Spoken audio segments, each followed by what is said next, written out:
Welcome to economics classes. ನನ್ನ ಹೆಸರು ಸಿದ್ದೇಶ್ ಹುಲ್ಬಳೆ ಅಂತ. ಪ್ರಥಮವಾಗಿ ನನ್ನ ಚಾನಲ್ ನೋಡ್ತಕ್ಕಂಥ ವಿದ್ಯಾರ್ಥಿಗಳು ಸಬ್ಸ್ಕ್ರೈಬ್ ಮಾಡ್ರಿ, ಶೇರ್ ಮಾಡ್ರಿ ಮತ್ತು ಲೈಕ್ ಮಾಡ್ರಿ ಅಂತ ಕೇಳ್ಕೊಳ್ತಾ ಇಂದಿನ ಅರ್ಥಶಾಸ್ತ್ರ ವಿಷಯ ಸ್ಟಾರ್ಟ್ ಮಾಡ್ತಾ ಇದ್ದೀನಿ. ಇಂದಿನ ಅರ್ಥಶಾಸ್ತ್ರ ವಿಷಯ ತೆಗೆದುಕೊಂಡಿರ್ತಕ್ಕಂಥದ್ದು BA ಥರ್ಡ್ ಸೆಮ್ ಇಂಡಿಯನ್ ಎಕನಾಮಿಯಲ್ಲಿ ಬರ್ತಕ್ಕಂಥ ಕೃಷಿ ಪ್ರಾಮುಖ್ಯತೆ ಅಥವಾ ಕೃಷಿಯ ಮಹತ್ವದ ಕುರಿತು ಈ ಕ್ಲಾಸ್ನಲ್ಲಿ ವಿವರಿಸ್ತಾ ಹೋಗ್ತೀನಿ. ಕೃಷಿ ಪ್ರಾಮುಖ್ಯತೆ ಮತ್ತು ಕೃಷಿಯ ಮಹತ್ವ ಏನು ಅನ್ನೋದನ್ನೇ ಪ್ರಮುಖವಾಗಿ ತಿಳಿದುಕೊಳ್ಳೋದು ಬಹಳ ಮುಖ್ಯ. ಅದರಲ್ಲಿ ಪ್ರಥಮವಾಗಿ ಬರತಕ್ಕಂಥದ್ದೇ ಕೃಷಿ ಮಹತ್ವ ಏನಂದ್ರೆ ಉದ್ಯೋಗ ಸೃಷ್ಟಿ ಮಾಡತಕ್ಕಂಥದ್ದು. ಯಾಕಂದ್ರೆ ನಮ್ಮ ಭಾರತ ಕೃಷಿ ಪ್ರಧಾನ ರಾಷ್ಟ್ರವಾಗೈತಿ ಮತ್ತು ನಮ್ಮ ಮೂಲ ಉದ್ಯೋಗ ಕೂಡ ಏನಾಗೈತಿ, ಕೃಷಿಯನ್ನ ಅವಲಂಬನೆ ಹೊಂದಿರತಕ್ಕಂಥದ್ದು ಕಂಡು ಬರ್ತದ ಅಂತ ಹೇಳ್ಬೋದು. ಅಂದ್ರ ಭಾರತದಲ್ಲಿ ಜನಸಂಖ್ಯೆ ಬಹುಪಾಲು ಕೂಡ ಜನರು ಕೃಷಿಯನ್ನ ತೊಡಗಿಸಿಕೊಂಡಿದ್ದಾರೆ ಮತ್ತು ಗ್ರಾಮೀಣ ಪ್ರದೇಶಗಳಲ್ಲಿ ಕೃಷಿ ಪ್ರಮುಖ ಉದ್ಯೋಗ ಮೂಲವಾಗಿ ಕೂಡ ಕಂಡು ಬರ್ತದೆ. ಒಂದು ಕಾಲದಲ್ಲಿ 75%ಕ್ಕಿಂತಲೂ ಹೆಚ್ಚು ಜನರು ಕೃಷಿಯನ್ನು ಅವಲಂಬಿಸಿದ್ರು. ಆರ್ಥಿಕ ಯೋಜನೆಗಳ ಕಾಲಾವಧಿಯಲ್ಲಿ ಸಾಧಿಸಿದ ಅದ್ಭುತ ಕೈಗಾರಿಕೆಗಳ ಅಭಿವೃದ್ಧಿ ತರುವಾಯ ಕೂಡ ಕೃಷಿ ಇಂದಿಗೂ ಮುಖ್ಯ ಉದ್ಯೋಗವಾಗಿ ಪರಿಣಮಿಸೈತಿ ಅಂತ ಹೇಳ್ಬೋದು. ಆಮೇಲೆ ನಮ್ಮ ಭಾರತದಲ್ಲಿ ಕೃಷಿಯಲ್ಲಿ ನಾವೇನ್ ಮಾಡಿವಿ, 58%ಕ್ಕಿಂತಲೂ ಹೆಚ್ಚು ಕೃಷಿಯನ್ನು ಅವಲಂಬನೆ ಹೊಂದಿವಿ ಮತ್ತು ಕೃಷಿ ನಮ್ಮ ಮೂಲ ಉದ್ಯೋಗ ಕೂಡ ಆಗೈತಿ ಅಂತ ಹೇಳ್ಬೋದು. ಇಲ್ಲಿ ಹೆಚ್ಚಿನ ಜನಸಂಖ್ಯೆ ಕೂಡ ಏನ್ ಮಾಡ್ತದ, ಕೃಷಿಯನ್ನೇ ಮೂಲ ಉದ್ಯೋಗವನ್ನಾಗಿ ಕೂಡ ಕಂಡು ಬರ್ತಕ್ಕಂಥದ್ದು ಇಲ್ಲಿ ಒಂದನೇ ಪ್ರಮುಖ ಮಹತ್ವವಾದ ಅಂಶ. ಅದರದ್ದು ಅಂದ್ರೆ ಉದ್ಯೋಗಾವಕಾಶಗಳ ಸೃಷ್ಟಿ ಮಾಡತಕ್ಕಂಥದ್ದು ಪ್ರಮುಖ ಅಂಶವಾಗಿ ಕಂಡು ಬರ್ತದ ಪ್ರಥಮವಾಗಿ. ನಂತರ ಎರಡನೇದು ಬರ್ತಕ್ಕಂಥದ್ದು ಆಹಾರ ಭದ್ರತೆಯನ್ನು ಒದಗಿಸ್ತಕ್ಕಂಥದ್ದು. ಅಂದ್ರೆ ಕೃಷಿ ಅನ್ನೋದು ಕೂಡ ನಮ್ಮೆಲ್ಲರಿಗೂ ಕೂಡ ರೈತ ಅನ್ನದಾತನಾಗಿ ಕಂಡು ಬರ್ತಾನೆ ಮತ್ತು ಎಲ್ಲರಿಗೂ ಆಹಾರವನ್ನು ಒದಗಿಸ್ತಕ್ಕಂಥ ಪ್ರಮುಖ ಅಂಶ ಯಾವ್ದ್ರಿ, ನಮ್ದು ಕೃಷಿ. ಅಂದ್ರೆ ಭಾರತದ ಜನಸಂಖ್ಯೆ ಕೂಡ ಬೃಹದಾಕಾರವಾಗಿ ಬೆಳೀತಾ ಇದೆ. 1951ರಲ್ಲಿ ಕೇವಲ 36 ಕೋಟಿ ಇದ್ದ ಜನಸಂಖ್ಯೆ ಇಂದು 141 ಕೋಟಿ ಕೂಡ ಹೆಚ್ಚು ಜನಸಂಖ್ಯೆಯನ್ನು ಹೊಂದೈತಿ. ಹೀಗೆ ಏನ್ರಿ ಭಯಾನಕವಾಗಿ ಬೆಳೆಯುತ್ತಿರುವ ಜನಕ್ಕೆ ಆಹಾರ ಪೂರೈಕೆ ಜವಾಬ್ದಾರಿ ಕೂಡ ಕೃಷಿಯದ್ದಾಗೈತಿ. ಜನಸಂಖ್ಯೆ ಬೆಳೆದಂತೆಲ್ಲ ಆಹಾರ ಸಾಮಗ್ರಿಗಳಿಗಿರುವ ಬೇಡಿಕೆ ಕೂಡ ಹೆಚ್ಚಾಗ್ತೈತಿ. ಆಹಾರ ಉತ್ಪಾದನೆ ಕೂಡ ಹೆಚ್ಚಿಸಬೇಕಾಗೈತಿ ಅಂತ ಹೇಳ್ಬೋದು. ಮತ್ತು 2009-10ರಲ್ಲಿ ಕೂಡ ಉತ್ಪಾದನೆ 218 ಮಿಲಿಯನ್ ಟನ್ಗಳಿಗೆ ಏರಿಕೆಯಾಗಿರುವುದು ಕಂಡು ಬರ್ತದ ಅಂತ ಹೇಳ್ತಾರೆ. ಅಂದ್ರೆ 2009-10ರಲ್ಲಿ ಕಂಡು ಬರತಕ್ಕಂಥ ಉತ್ಪಾದನೆ ಇದು. ಮತ್ತು ಭಾರತ ಜನಸಂಖ್ಯೆಯನ್ನು ಕೂಡ ಪ್ರತಿ ಸೆಕೆಂಡ್ ನಲ್ಲಿ ಕೂಡ ಏನಾಗ್ತಾ ಇದೆ, ಜನಸಂಖ್ಯೆ ಅಧಿಕವಾಗ್ತಾ ಹೋಗ್ತಾ ಇದೆ. ಹೌದಾ? ಹಾಗಾಗಿ ಎಲ್ಲರಿಗೂ ನಾವು ಆಹಾರ ಒದಗಿಸಲೇಬೇಕು. ಆಹಾರ ಒದಗಿಸಬೇಕಾದ್ರೆ ಮುಖ್ಯವಾಗಿ ನಮ್ದೇನು ಕೃಷಿ ಬೆಳವಣಿಗೆ ಕೂಡ ಇಲ್ಲಿ ಚೆನ್ನಾಗಿರ್ಬೇಕು ಅಂತ ಹೇಳ್ತಾರೆ. ಮತ್ತು ಆಹಾರದ ಬೇಡಿಕೆ ಪ್ರಮಾಣ ಕೂಡ ಅತಿಯಾಗಿ ಹೆಚ್ಚಳವಾಗ್ತಾ ಇದೆ. ಹಾಗಾಗಿ ಎಲ್ಲರಿಗೂ ಕೂಡ ಆಹಾರ ಪೂರೈಕೆ ಮಾಡ್ತಕ್ಕಂಥದ್ದೇ ಇಲ್ಲಿ ಕೃಷಿಯ ಒಂದು ಪ್ರಮುಖ ಉದ್ದೇಶ ಕೂಡ ಆಗೈತಿ ಅಂತ ಹೇಳ್ಬೋದು. ಇದು ಎರಡನೇದು ಬರ್ತಕ್ಕಂಥದ್ದು. ಇನ್ನು ಮೂರನೇದು ಬರ್ತಕ್ಕಂಥದ್ದು ಕೈಗಾರಿಕೆಗಳ ಮೂಲ ವಸ್ತುಗಳನ್ನು ಒದಗಿಸ್ತಕ್ಕಂಥದ್ದು. ಅಂದ್ರೆ ಭಾರತದಲ್ಲಿ ಕೃಷಿ ಕೈಗಾರಿಕಾ ಅಭಿವೃದ್ಧಿಗೆ ತನ್ನದೇ ಆದ ಕೊಡುಗೆಯನ್ನು ಕೂಡ ಸಲ್ಲಿಸಾಕತ್ತೈತಿ. ಕೈಗಾರಿಕೆಗಳಲ್ಲಿ ಉದ್ಯೋಗ ನಿರತರಾಗಿರತಕ್ಕಂಥವ್ರಿಗೆ ಆಹಾರ ಪೂರೈಸ್ತದ ಮತ್ತು ಕೈಗಾರಿಕಾ ಸರಕುಗಳಿಗೆ ಮಾರುಕಟ್ಟೆಯನ್ನು ಕೂಡ ಒದಗಿಸ್ತದ. ಇದಲ್ಲದೆ ಹತ್ತಿ, ಬಟ್ಟೆ, ಸೆಣಬು, ಸಕ್ಕರೆ, ವನಸ್ಪತಿ ಮುಂತಾದ ಕೈಗಾರಿಕೆಗಳಿಗೆ ಕಚ್ಚಾ ಸಾಮಗ್ರಿಗಳನ್ನು ಕೂಡ ಕೃಷಿಯ ಪೂರೈಸಾಕತ್ತೈತಿ. ಹೌದಾ? ಕೃಷಿಯಿಂದನ ಕೈಗಾರಿಕೆಗಳು ಕೂಡ ಇಂದ ನಡೀತಾ ಇದ್ದಾವ. ಕೈಗಾರಿಕೆಗಳಿಗೆ ಬೇಕಾದಂತ ಮೂಲ ಕಚ್ಚಾ ವಸ್ತುವನ್ನು ಒದಗಿಸ್ತಕ್ಕಂಥದ್ದು ಯಾವ್ದ್ರಿ, ನಮ್ದು ಕೃಷಿ. ಇಲ್ಲಿ ಕಬ್ಬಾಗ್ಲಿ, ಅದೇ ರೀತಿ ಸೆಣಬಾಗ್ಲಿ, ಹತ್ತಿ ಆಗ್ಲಿ, ವನಸ್ಪತಿಗಳಾಗ್ಲಿ, ಈ ಎಲ್ಲ ಕಚ್ಚಾ ಸರಕುಗಳನ್ನು ಕೂಡ ಯಾವ್ದು ಒದಗಿಸಾಕತೈತಿ, ಕೈಗಾರಿಕೆಗಳಿಗೆ ಮುಖ್ಯವಾಗಿ ಕೃಷಿ. ಹಾಗಾಗಿ ಕೃಷಿಯಿಂದನೇ ಕೈಗಾರಿಕೆಗಳ ಉತ್ಪಾದನೆ ಕೂಡ ಕಂಡು ಬರ್ತಾ ಇದೆ ಮತ್ತು ಕೈಗಾರಿಕೆಗಳಿಗೆ ಮಾರುಕಟ್ಟೆ ನಿರ್ಮಾಣ ಮಾಡತಕ್ಕಂಥದ್ದು ಕೂಡ ಕೃಷಿಯಲ್ಲಿ ಪ್ರಮುಖವಾಗೈತಿ ಅಂತ ಹೇಳ್ಬೋದು. ಇದು ಮೂರನೇದ್ದು. ನಂತರ ಬರ್ತಕ್ಕಂಥ ನಾಲ್ಕನೇದು ರಾಷ್ಟ್ರೀಯ ಆದಾಯಕ್ಕೆ ಕೊಡುಗೆ. ಇಲ್ಲಿ ಕಳೆದ 6 ದಶಕಗಳ ಅವಧಿಯಲ್ಲಿ ಕೂಡ ಕೈಗಾರಿಕರಣಕ್ಕಾಗಿ ನಡೆಸಿದ ಹಲವಾರು ಪ್ರಯತ್ನಗಳ ನಡುವೆಯೂ ಕೂಡ ಭಾರತ ಎಂದಿಗೂ ಕೃಷಿ ಪ್ರಧಾನ ರಾಷ್ಟ್ರವಾಗಿ ಉಳಿದೈತಿ. ಕೃಷಿ ಕ್ಷೇತ್ರ ಇಂದು ದೇಶದ ರಾಷ್ಟ್ರೀಯ ಆದಾಯದಲ್ಲಿ ಸಾಕಷ್ಟು ಪಾಲನ್ನು ಹೊಂದೈತಿ ಅಂತ ಹೇಳ್ಬೋದು. ಯಾಕಂದ್ರ 1950-51ರಲ್ಲಿ ಕೃಷಿ ಕ್ಷೇತ್ರ ಭಾರತದ ರಾಷ್ಟ್ರೀಯ ಆದಾಯ 56.5 ಕೊಡುಗೆ ಸಲ್ಲಿಸ್ತಾ ಇತ್ತು. ಈ ಪ್ರಮಾಣ 1990-91ರ ವೇಳೆಗೆ 33% ಮತ್ತು ಪ್ರಸ್ತುತ 12% ಇಳಿಕೆಯಾದರೂ ಕೂಡ ಕೃಷಿ ಇಂದಿಗೂ ತನ್ನ ಪ್ರಾಮುಖ್ಯತೆಯನ್ನು ಕಳೆದುಕೊಂಡಿಲ್ಲ ಅಂತ ಹೇಳ್ತಾರೆ. ಅಂದ್ರೆ ಅದರ ರಾಷ್ಟ್ರೀಯ ಆದಾಯ ಕೊಡುಗೆ ಕೂಡ ಹೆಚ್ಚಳ ಆಗಿರ್ಬೋದು ಮತ್ತು ಕೃಷಿ ಇಂದಿಗೂ ತನ್ನ ಪ್ರಾಮುಖ್ಯತೆಯನ್ನು ಎಲ್ಲಿಯೂ ಕೂಡ ಕಳೆದುಕೊಂಡಿಲ್ಲ ಅಂತ ಹೇಳ್ಬೋದು. ಇದು ನಾಲ್ಕನೇ ಪ್ರಮುಖ ಅಂಶ. ನಂತರ ಬರ್ತಕ್ಕಂಥದ್ದು ವಿದೇಶಿ ವಿನಿಮಯ ಗಳಿಕೆ. ಹೌದಾ? ಇಲ್ಲಿ ಬಹಳ ಹಿಂದಿನಿಂದಲೂ ಕೂಡ ವಿದೇಶಿ ವ್ಯಾಪಾರ ಕ್ಷೇತ್ರಕ್ಕೆ ಕೃಷಿ ತನ್ನದೇ ಒಂದು ಕೊಡುಗೆಯನ್ನು ಕೂಡ ಅಪಾರವಾಗಿ ನೀಡತಕ್ಕಂಥದ್ದು ಕಂಡು ಬರ್ತದೆ.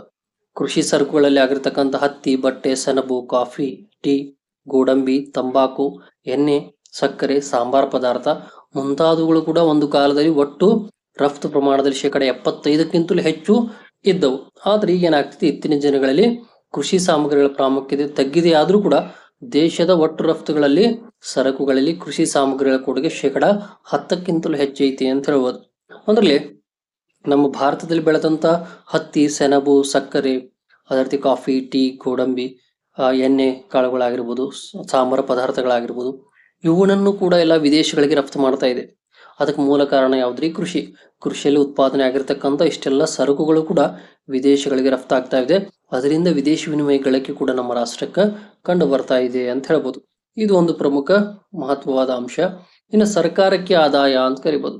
ಕೃಷಿ ಸರ್ಕಾರಕ್ಕೆ ಪ್ರಮುಖ ಆದಾಯ ತರುವ ಮೂಲವಾಗಿ ಕೂಡ ಕಂಡು ಬರ್ತದೆ.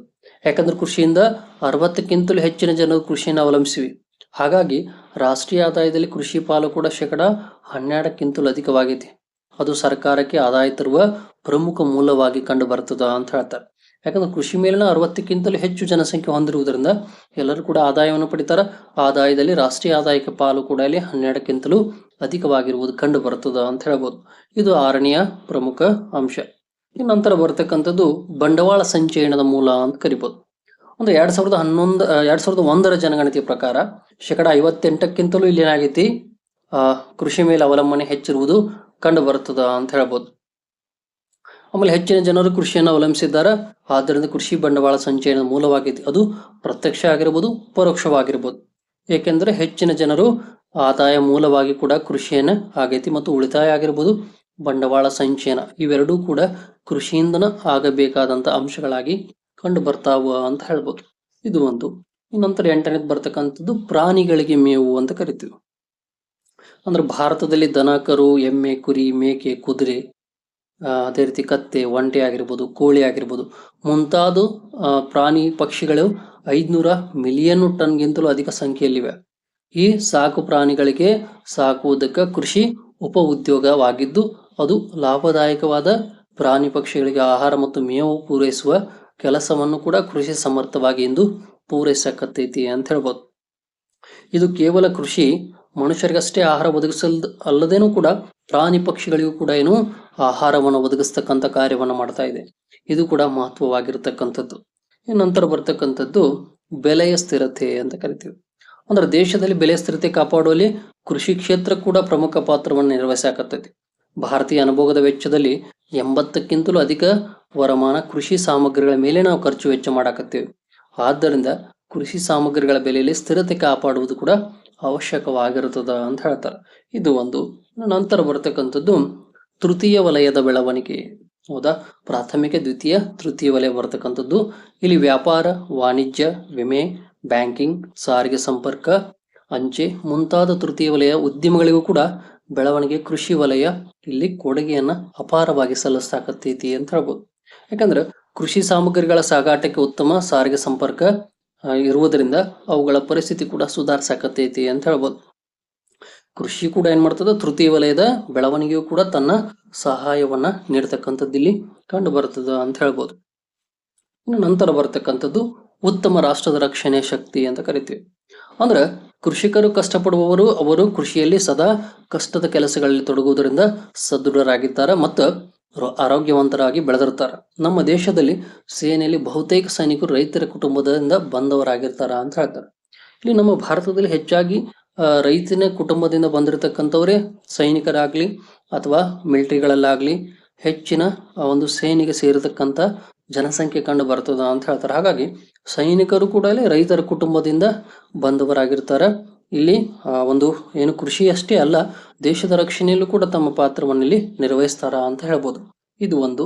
ಇನ್ನು ಕೊನೆಯದಾಗಿ ಬರತಕ್ಕಂಥದ್ದೇ ಕೈಗಾರಿಕಾ ಉತ್ಪನ್ನಗಳಿಗೆ ಮಾರುಕಟ್ಟೆಯನ್ನ ಒದಗಿಸ್ತಕ್ಕಂಥದ್ದು. ಇಲ್ಲಿ ಕೈಗಾರಿಕಾ ಉತ್ಪನ್ನಗಳಿಗೂ ಕೂಡ ಮಾರುಕಟ್ಟೆಯನ್ನು ಕೃಷಿ ಒದಗಿಸ್ತದ. ಕೃಷಿಯು ಕೈಗಾರಿಕೆ ಉತ್ಪನ್ನಗಳಿಗೆ ಮಾರುಕಟ್ಟೆಯನ್ನು ಒದಗಿಸುವ ಪ್ರಮುಖ ಪಾತ್ರ ಕೂಡ ನಿರ್ವಹಿಸ್ತದ ಅಂತ ಹೇಳ್ಬೋದು. ದೇಶದ ಕೃಷಿ ಪ್ರಮುಖ ಉದ್ಯೋಗ ಮತ್ತು ಆದಾಯ ಮೂಲವಾಗಿರುವುದರಿಂದ ಕೈಗಾರಿಕಾ ಸರಕುಗಳಿಗೂ ಕೂಡ ಬೇಡಿಕೆ ಕೃಷಿ ಮೂಲದಿಂದನೇ ಹೆಚ್ಚಾಗಿ ಬರ್ತಾ ಇದೆ ಅಂತ ಹೇಳ್ಬೋದು. ಕೈಗಾರಿಕೆಗಳಲ್ಲಿ ಉತ್ಪಾದಿಸಲಾಗುವ ಸಹಸ್ರಾರು ಸರಕುಗಳಿಗೆ ಕೃಷಿ ಮಾರುಕಟ್ಟೆಯನ್ನು ಕೂಡ ಇಲ್ಲಿ ಒದಗಿಸ್ತದ ಅಂತ ಹೇಳ್ಬೋದು. ಕೃಷಿ ಕೂಡ ಏನ್ ಮಾಡ್ತದ, ಕೈಗಾರಿಕೆಗಳಿಗೆ ಮಾರುಕಟ್ಟೆಯನ್ನು ಒದಗಿಸ್ತಕ್ಕಂಥ ಒಂದು ಮಹತ್ವವಾದ ಅಂಶವನ್ನು ಕೂಡ ಇಲ್ಲಿ ಹೊಂದೈತಿ ಅಂತ ಹೇಳ್ಬೋದು. ಈ ರೀತಿಯಾಗಿ ಬರತಕ್ಕಂಥವೆಲ್ಲ ಏನ್ರಿವ ಕೃಷಿಯ ಪ್ರಾಮುಖ್ಯತೆ ಅಥವಾ ಕೃಷಿಯ ಮಹತ್ವವಾಗಿರತಕ್ಕಂಥ ಪ್ರಮುಖ ಅಂಶಗಳು.